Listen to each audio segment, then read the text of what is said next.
మీద నుంచి నువ్వు మహారాణిలా ఉండాలి. కాళ్ళు కింద పెట్టడానికి వీల్లేదు.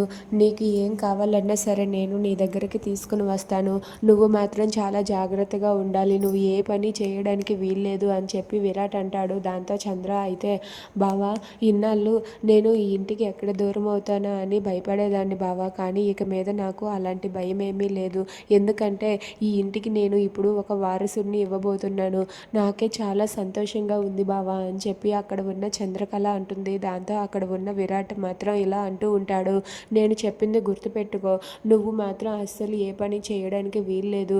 నీకేం కావాలన్నా నేను తీసుకుని వస్తాను, సరేనా అని చెప్పి అంటాడు. దాంతో చంద్ర అయితే థ్యాంక్ యూ బావా, థ్యాంక్ యూ సో మచ్ అంటూ విరాట్ని కౌగిలించుకుంటుంది. దాంతో విరాట్ అయితే చంద్రాన్ని దగ్గరకు తీసుకొని నువ్వు ఇంకెప్పుడు కూడా ఇలా అనుకోవడానికి వీల్లేదు.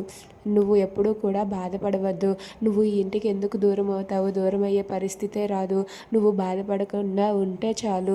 నువ్వు సంతోషంగా ఉండాలి అని చెప్పి అక్కడ ఉన్న విరాట్ అంటాడు. దాంతో అక్కడ ఉన్న చంద్ర అయితే థ్యాంక్ యూ బావా, థ్యాంక్ యూ సో మచ్ అంటూ ఉంటుంది.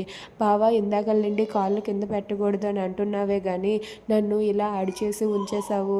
నాకు నొప్పిగా ఉంది అని చెప్పి అంటుంది. దాంతో విరాట్ అయితే సారీ నేను అసలు ఈ ఈ ఆనందంలో అసలు ఆలోచించలేదు. సరే లేదా కూర్చో అని చెప్పి అక్కడ ఉన్న విరాట్ అయితే చంద్రని దగ్గరుండి తీసుకువచ్చి అలా బెడ్ మీద కూర్చోబెడతాడు. దాంతో చంద్ర దగ్గర మోకాళ్ళు వేసుకుని కూర్చొని ఇలా అంటూ ఉంటాడు, మహారాణి గారు, మీరు ఇక మీద ఎలాంటి ఆర్డర్లు వేస్తే అవన్నీ కూడా తీసుకువచ్చే బాధ్యత నాది.